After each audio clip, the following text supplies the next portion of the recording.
Greetings, beautiful people. Welcome to today's live session. Today we are going to be speaking about some of the archetypes of the tarot. And I'm feeling called today to go a little bit into the story of the Fool's Journey, which is a very popular way to learn about the major arcana. Good morning.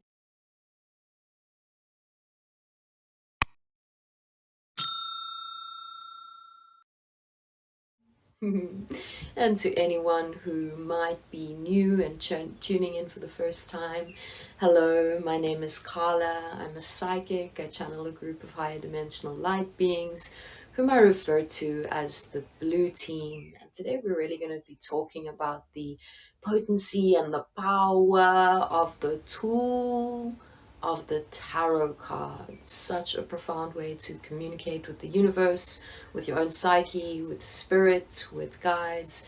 What an amazing communication tool filled with beautiful archetypal imagery. So just a little bit of basics around the tarot. There are 78 cards. There are two decks within that. One is the major arcana, one is the minor arcana. Today we're going to be focusing on the major arcana. The minor arcana are the cards that kind of look like your playing cards or resemble your playing cards, moving, in four suits, which do correlate with your playing cards as well. Though the symbols used to represent that are slightly different. And we have the extra card of the page, but it moves from the ace, 2, 3, 4, blah, blah, blah, all the way up to king, queen, etc.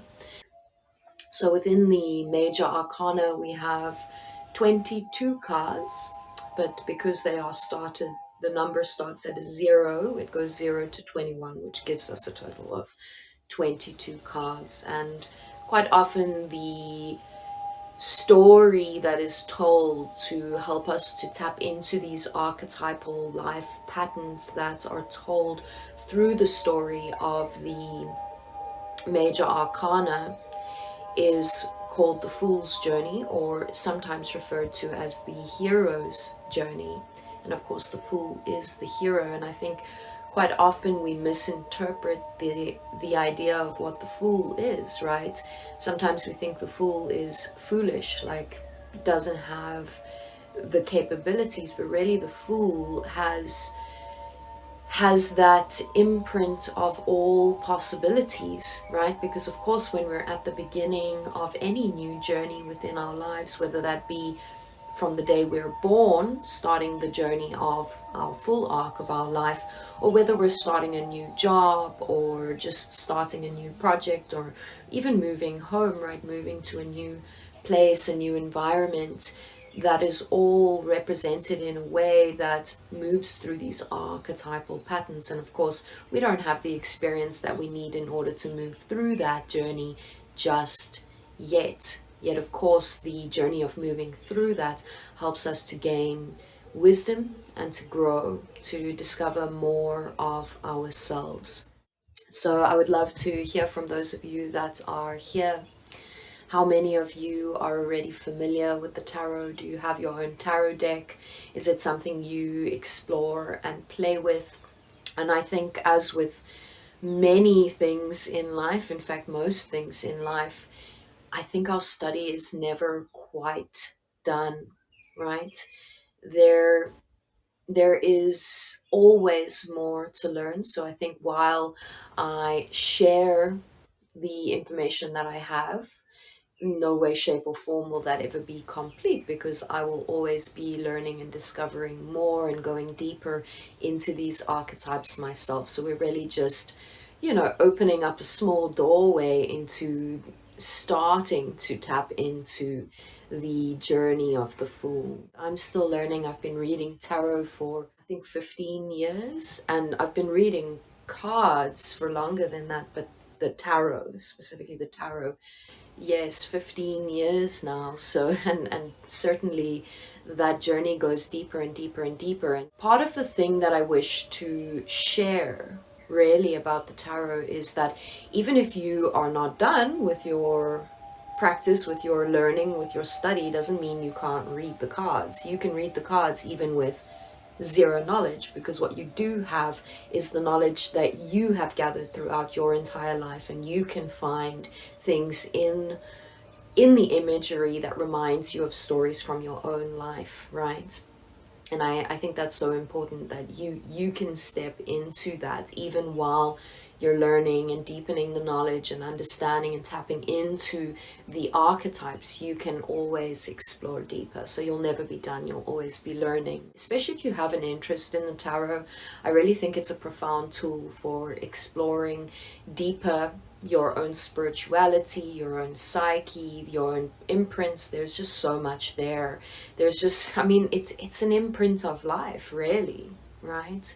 And it can just speak to so many layers. So we are doing a workshop here on Insight Timer about the tarot and learning to read the tarot. So that's really going to be focusing upon how to let go of needing to know the traditional meanings, and how to just literally use the knowledge you have and step into actually just reading, right? Reading the tarot. How to, what kinds of questions can you ask yourself? What is the system you can implement? What kind of rituals can you bring in beforehand?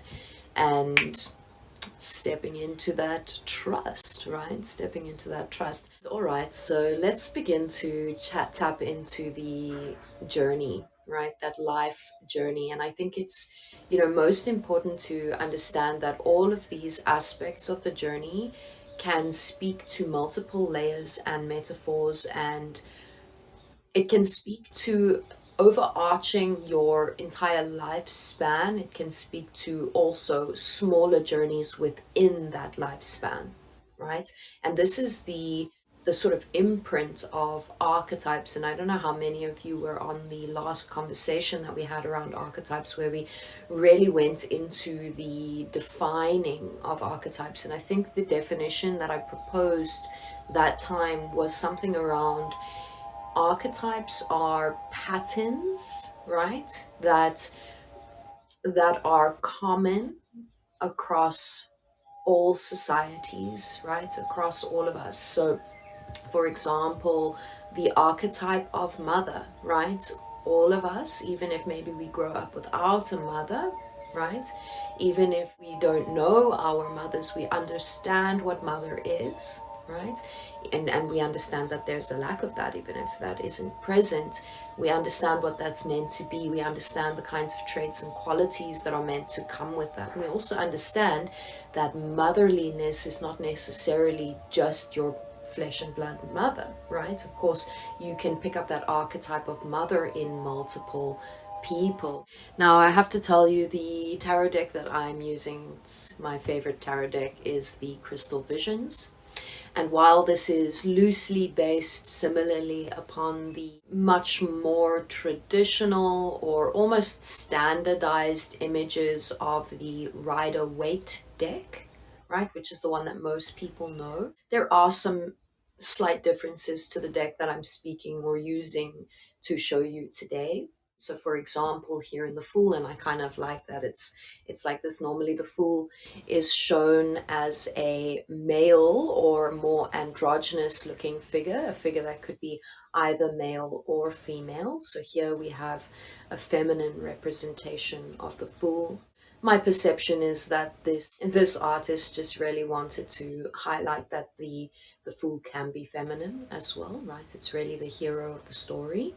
And also that understanding that there's been a huge imbalance. So, bringing the focus to the feminine, and that the feminine can also be the heroine of the journey. In the traditional deck, normally the Fool is shown with a dog companion. But what is, more typical is the standing at the edge of the cliff. And I think sometimes the Fool has, the stick with the little package on the end, which shows that they're embarking upon this journey. So, and we can also tap into the numerology, right? The 0, all possibility, no possibility. So we really have this idea of embarking upon a new journey. So this may be a birth, this may be starting a job, this may be stepping into the world, this may be, any form of the beginning of a new journey, and we don't really know how that journey is going to go. We know that there will be twists and turns, there'll be dangers, there'll be excitements, there'll be all sorts lying ahead. And of course, the Fool is about to gain life experience. So we have the hero of our story, and again, right, tapping into this understanding that the Fool is not stupid, or the term fool does not refer to a lack of a lack of knowledge, sure, because they need to learn, right? They need to learn.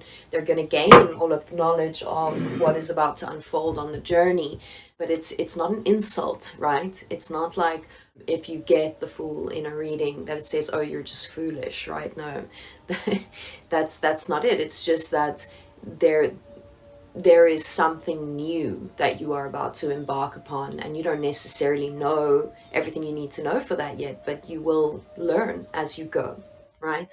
Very important. So then we enter into this sort of home foundation growing and learning phase, which is the numbers 1 to 4 of the cards. So the first two, we get the Magician, right? And the High Priestess, all right?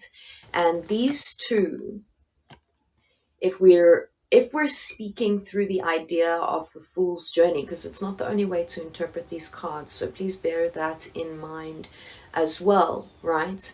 Number 1 and number 2, we have the teachers, right? The masculine and the feminine. So we have the outer knowledge, the manifestation, the creation, the doing, the building of skills, right? Physical skills, and then the more internal teachings, the more mystical knowledges, the mastery of self, the accepting or understanding of the emotional realms, right? So we have these two teachers in the masculine and feminine forms. Okay, and I always think of the Magician as creating and doing, skillful labor, making things manifest through doing, which of course is a very masculine trait, right? Through learning and acquiring of knowledge, through rational and logical processes, right? Making things happen. And then we have the more passive understandings, right? The holding, the container, the deep inner knowing, the honoring of the self, the unlocking of the knowledges within the self. All right, so we have the teachers that come through for the Fool, and then we have the archetype of mother and father as the Empress and the Emperor, number 3 and number 4. And of course, the Empress is number 3 if we think of the triple goddess, and the sacred feminine. 3 is definitely more a feminine number, and 4, if we think of structures, right? If you think of a block or a square, definitely more a masculine, solid kind of number as well. And of course, motherly aspects being around this sense of loving, nurturing, allowing, being soft and gentle. The Empress is also often associated with abundance and harvest, right? Fertility, pregnancy, these kinds of things. But it's the mother figure in the Fool's journey. And then the Emperor, right? More strict, disciplined. He's also often associated with being a commander in an army, right? He's more of a dictator. He's a little bit more hard and harsh, but very, very solid, right? And you'll see he's really solid on his feet, where the Empress is balancing on one foot and dipping one foot into the water, and she's seen with the wheat and the ripe fruit in the trees. And then we have the very strong, knowing himself, knowing what he wants, commanding the way, war leader, essentially, mother and father. So these are some of the foundations of the Fool's journey, right? The teachers, the mentors that come through and teach different ways of being through those sort of masculine and feminine archetypes, all right? And then the Fool is going to embark upon the outside world, right? Is going to leave the homestead and sort of come out into the world again. So in some ways there's another new journey beginning here for the fool or the hero on this story. And number 5, we have the Hierophant, can represent institutions. So we can think of law, government, religious institutions, schooling systems, universities, these kinds of places, right? Often the Hierophant does have a sacred aspect to it, but it's more in terms of structure and dogma. So if we think of organized religion versus your own connection with spirit, which would be a more feminine way of tapping in, I often think of the Hierophant as the masculine version of the high priestess, instead of the magician being like the high priestess, or the other side of the high priestess. I think of the, the inner work versus the outer work. This is also all about law, rules, following rules, needing to understand the world around you, the structures, the society, these kinds of things, right? Those kinds of governing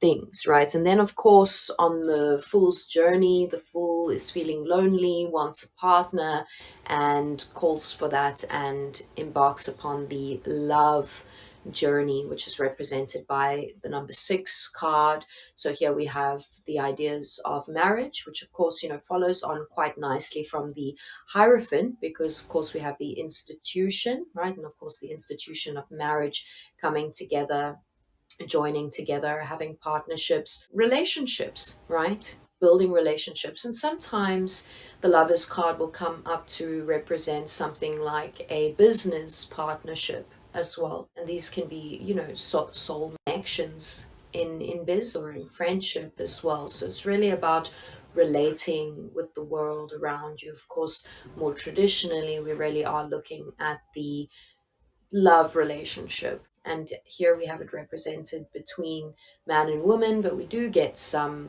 more modern tarot decks where we have representations between same-sex couples as well. All right. And then, as the fool is growing in his journey, he's, maybe he's learned through the institutions, maybe he's joined an institution, he's gotten married, which of course, comes with all of its own teachings. There is a lot of forward momentum, right? So the Chariot can represent overcoming obstacles, moving forward with things, inner growth, external growth, things motioning forward. All right. And in some ways, I like to look at the Chariot as this fearless warrior who is dealing with polarities, right? And we'll see the 2 horses. We have a black and a white horse, and we're really looking at this idea of yin yang, or polarities, right? Opposite ends of the spectrum, and understanding that we need to take life in its fullness and express, understand, embrace the dark with the light, the difficult with the easy, the love with the fear, right? And fear facing. This is an act of fear facing, right? Oh, can I do it? Well, I'm just going to try. I'm just going to embrace it. I'm going to move forward. I'm going to enter this battleground, right? And of course, the journey of all of that forward momentum allows the fool to recognize the kind of strength that they have, that they didn't know that they had before. Not only the external strength, right, the physical strength, but that deep internal strength, right? And of course, the number 8 representing the strength card. So 8 is often associated with strength. And if we think of 8 as 2 sets of 4s, we remember that 4 is a square. It's solid. You can't push it over very easily. It really represents earthly structures. And so if we have 2 of those, we are doubly strong and stable. All right. But really, the next part of the fool's journey, right? And that was all about the outside world. What are we learning interacting with the outside world? But the next part of that journey is really more an inner discovery. And this often happens in people's lives where, you know, I've got to achieve this, I've got to finish university, I've got to finish school, I've got to get married, I've got to have the kids, I've got to make all these things happen, right?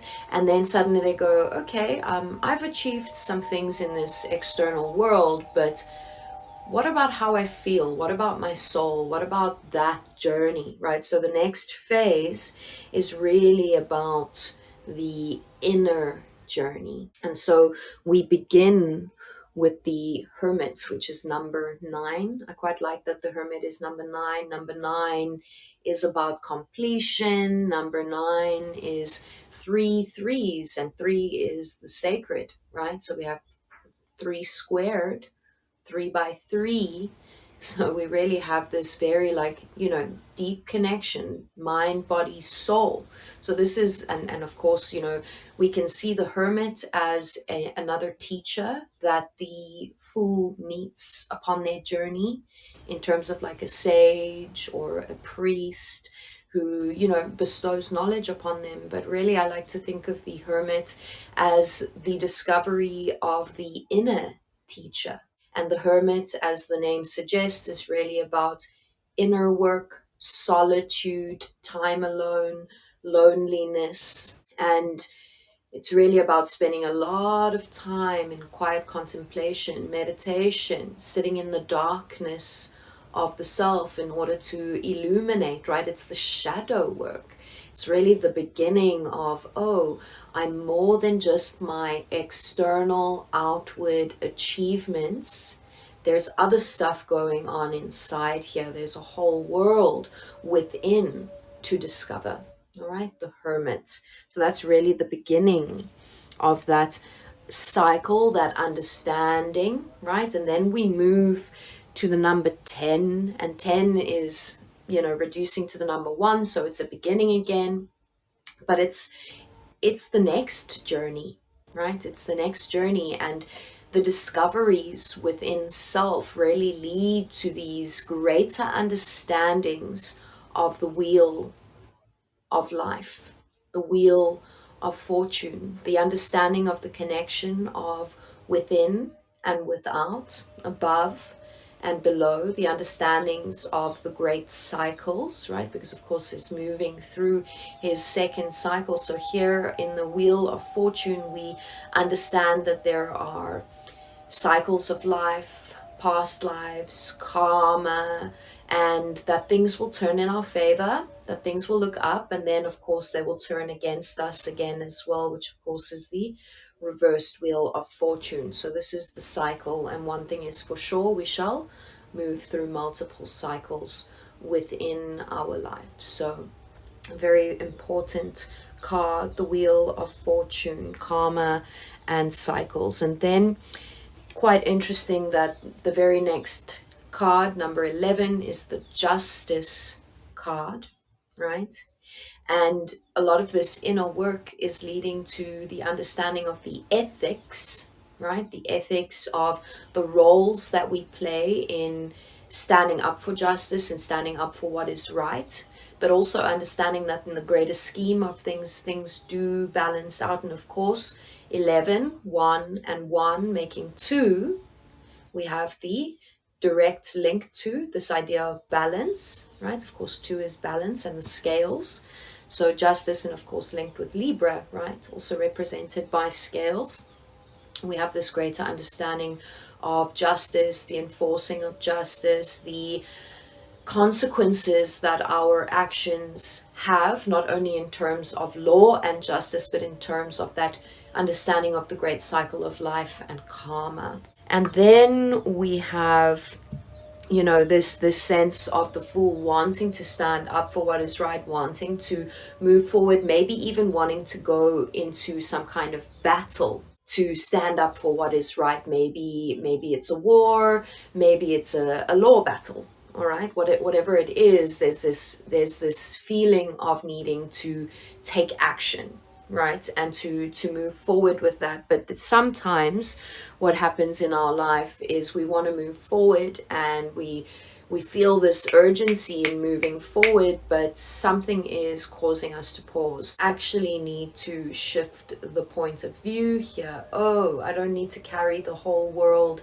on my shoulders. And often the Hangman's one of my favorite cards, because a lot of the time, have you ever seen those horror movies, right, where the devil card comes out with the death card and the Hangman, and everyone's like, oh no! And very, very often these narratives are written by people who don't really understand the the tarot very well, because of course the Hanged Man is not, it's not a persecution, right? It's not a persecution. He's hanging by his feet, his arms are free, he's just chilling here, he's not moving forward right now, but he is taking time out to shift his perspective, to shift his view, because there is actually still some more inner work to do here, right? The Hermit was just the beginning of that inner work journey, and he wanted to rush forward, but and this is the reminder in life. Sometimes when we're trying to force something to happen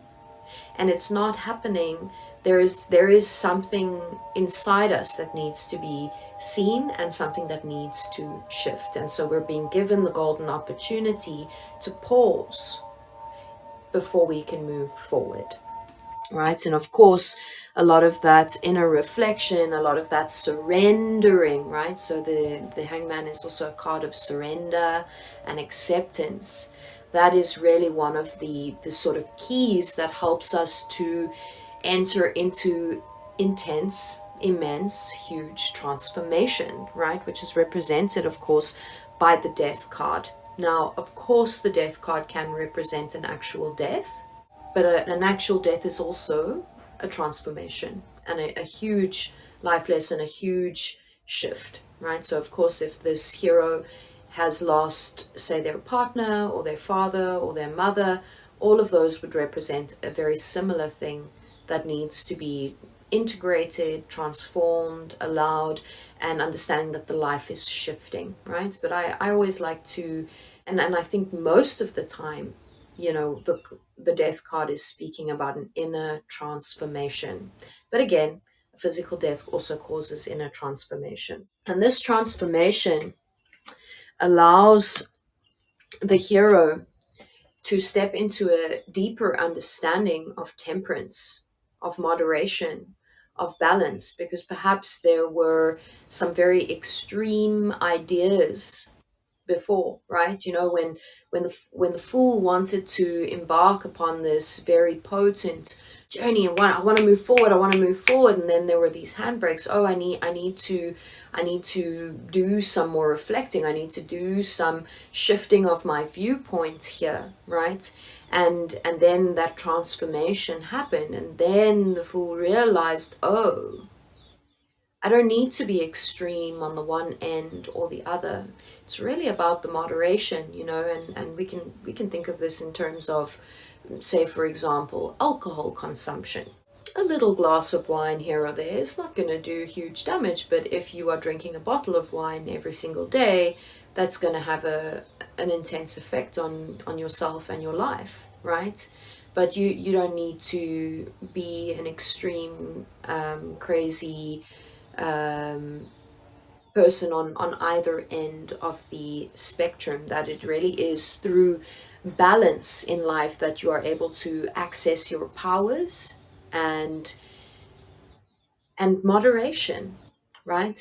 That's what allows you to work magic, and I really see the temperance card as a form of alchemy, where we take in a little bit of this and a little bit of that, and balance, right? Because of course, even if you think in terms of your work-life balance, if you're trying to achieve something at work, if you're not going to give yourself enough time off, your business is actually going to suffer, right?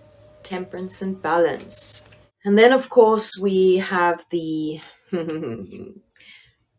the real deep shadow work, right? And that is the facing of fear, the facing of self, and the facing of ego, which is represented by the Devil card. Now, often in the Fool's Journey, they talk about the Fool encountering the Devil, meeting the devil and needing to battle with the devil and overcome the devil. But really, the devil is the self, right? The ego narrative, and the narratives that we feed ourselves in terms of fear narratives and being trapped. It's the self traps that we place around ourselves, right? So if we again are too extreme in viewing things, if we're inflexible in how we can allow different knowledges to come through, and if we are too attached to our identity and pride, right? Pride is a big one here.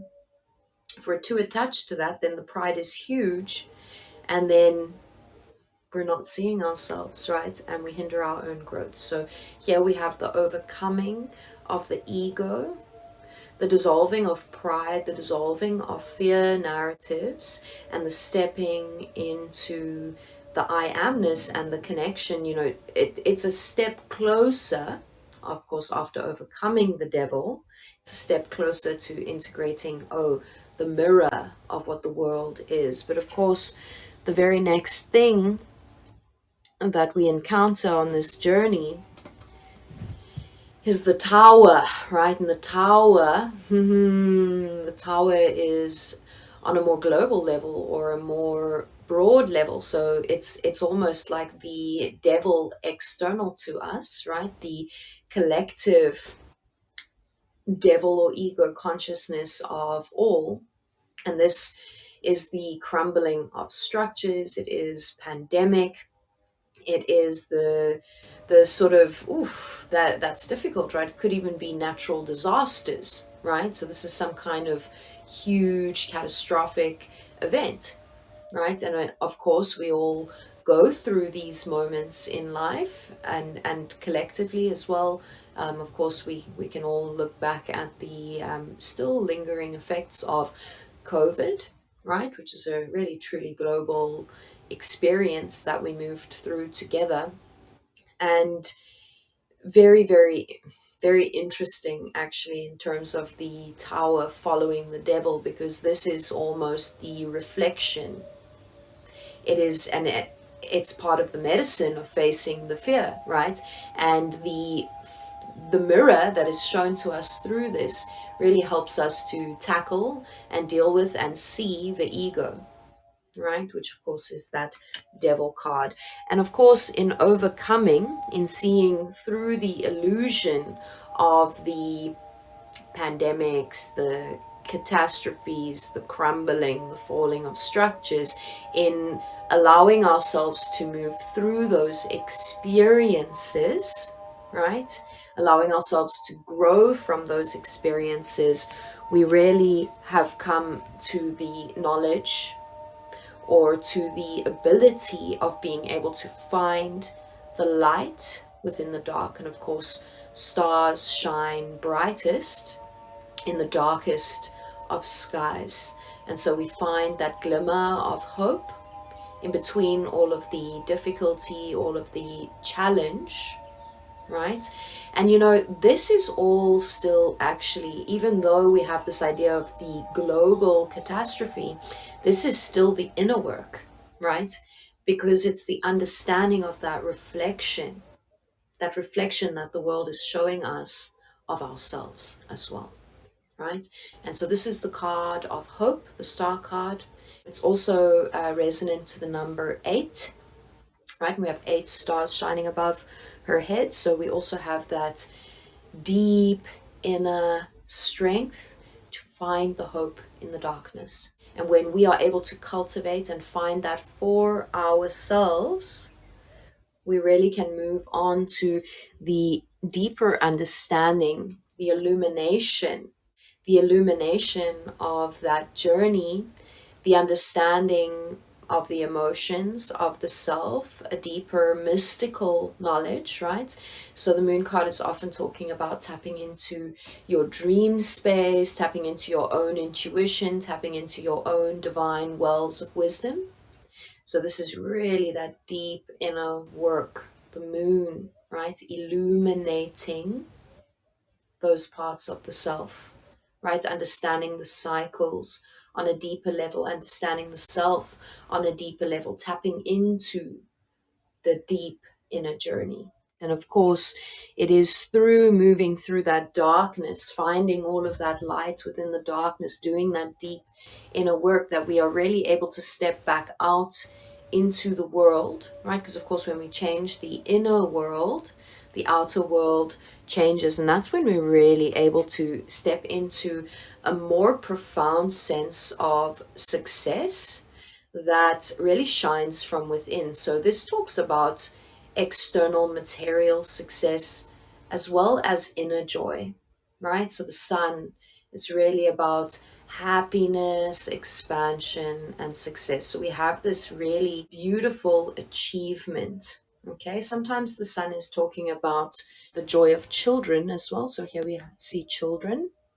Normally we have the children showing up in the sun card, and of course, the kind of happiness that children display, it's almost like we have to learn how to come all the way back around to find that joy of the child again, right? That magic in the world, that magic of the universe. And then our final two cards in the major arcana are Judgment and the World card. Now, the Judgment card for me really is the higher calling. Okay, of course, sometimes it is interpreted as a judgment call or making a big decision. And perhaps there is this element of, after stepping into that happiness, seeing all of those reflections, stepping into this sense of life is actually more about a higher calling. And then, of course, the judgment needs to come in. What do I do with that now? Now that I've achieved, now that I'm successful, now that I've overcome so many obstacles, what do I do with that? How do I wish to live my life now? How do I align myself better with my true calling? Of course, we have the trumpet calling, okay? Judgment. And then finally, we have the World card, right? And the World card really is the culmination of the journey. It is the fullness of the deep inner peace.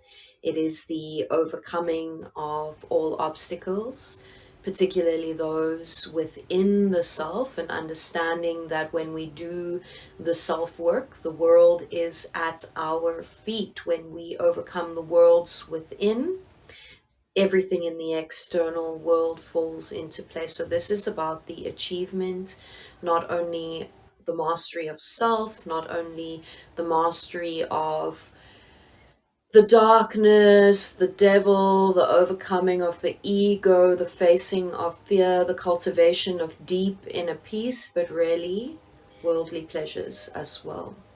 And understanding the connection between those, really understanding the mirror, really understanding the agency, the power that you have, right?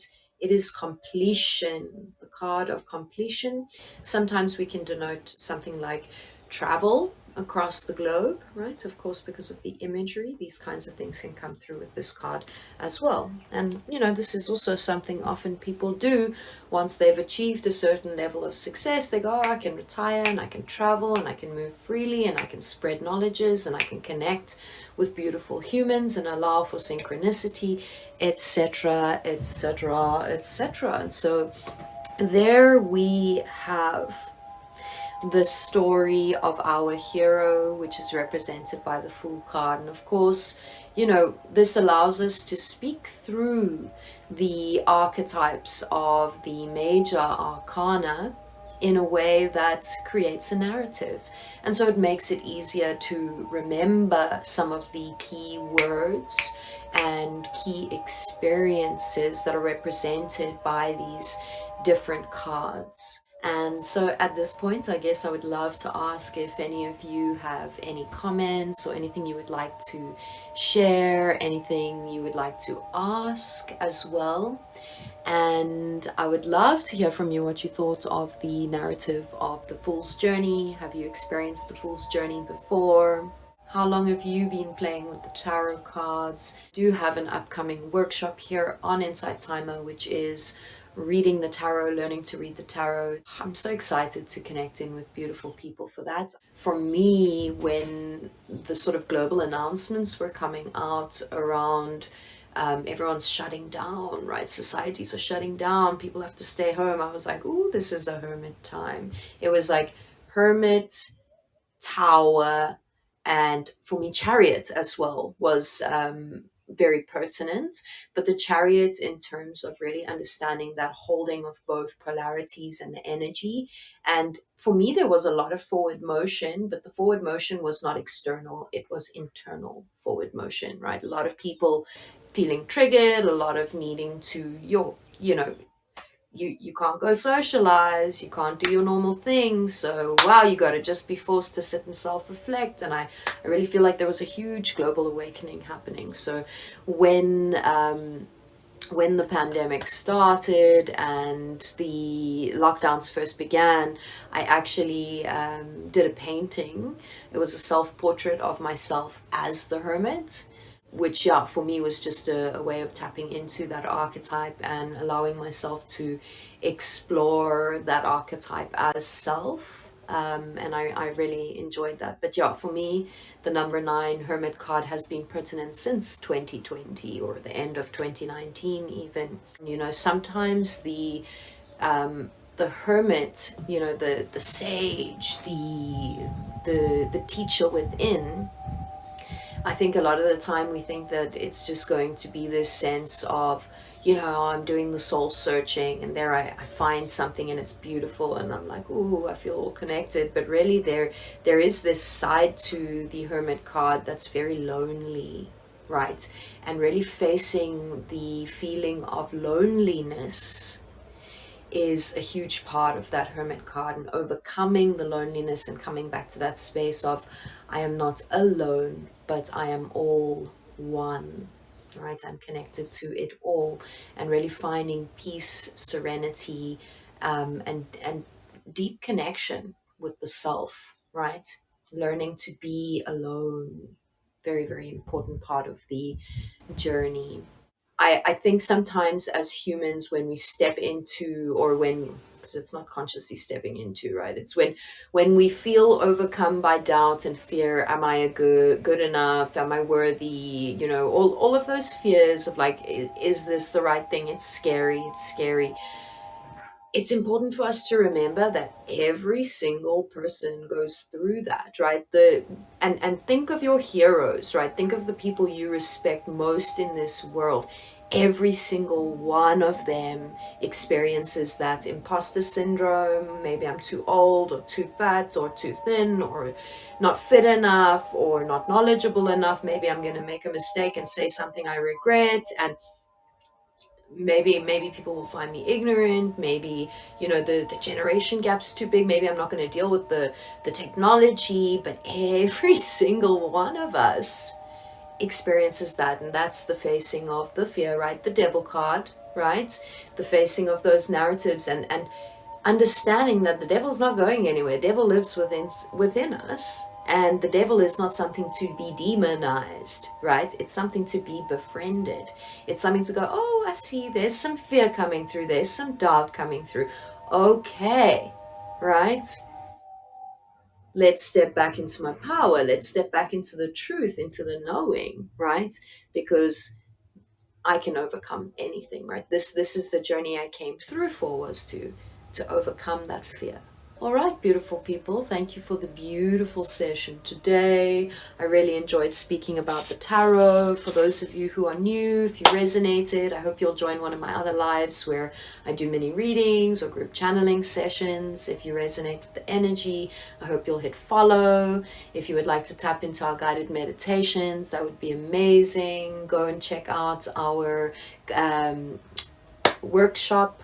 The name of the deck that I'm using is the Crystal Visions Tarot, and it just came to me. It was I just knew it was for me. Lots of love to you all. A very blessed day, and I hope to see you signing up for the workshop, and I hope to see you on the next live event. So much love.